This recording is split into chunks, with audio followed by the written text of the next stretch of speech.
The spotter strap is a simple device that is easy to apply and can greatly reduce the risk of tipping and injury.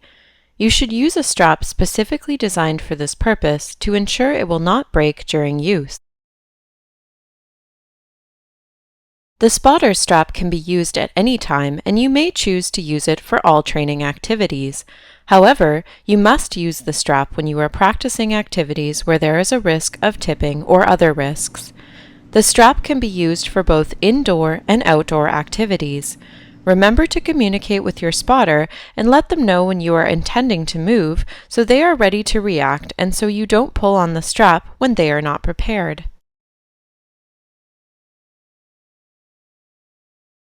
Most wheelchairs have a folding mechanism which includes a cross brace or two metal bars forming an X underneath the seat.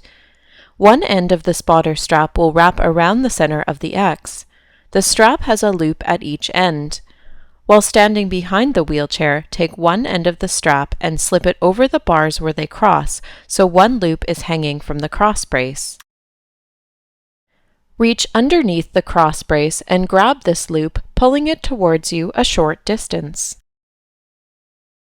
Take the other end of the strap and slip in down through the loop you are holding. Continue pulling it through the loop until it wraps snugly around the cross brace. Grasp the remaining free end by the loop and lift it up to the back of the wheelchair. You may want to hook it onto the push handle when not in use.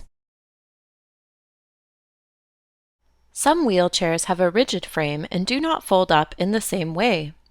In this case, look under the wheelchair seat and locate the lowest metal bar that runs horizontally between the left and right side of the chair. One end of the spotter strap will wrap around the middle of this bar. The strap has a loop at each end. While standing behind the wheelchair, take one end of the strap and slip it over the bar midway between the wheels so one loop is hanging from the bar. Reach underneath the bar and grab this loop, pulling it a short distance. Take the other end of the strap and slip in down through the loop you're holding. Continue pulling it through the loop until it wraps snugly around the bar. Grasp the remaining free end by the loop and lift it up to the back of the wheelchair. You may want to hook it onto the push handle when not in use.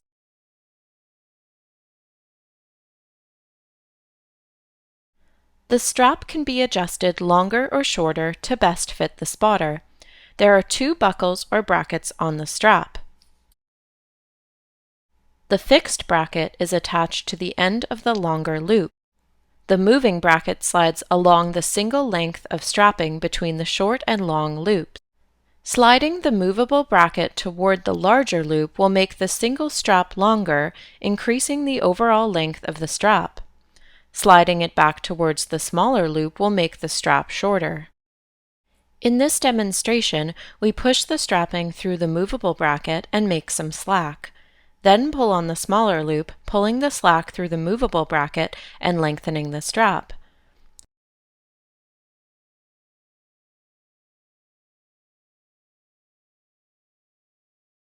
To shorten the strap, we push the single strapping through the bracket to create some slack, and then pull the slack down through the bracket, moving it closer to the small loop.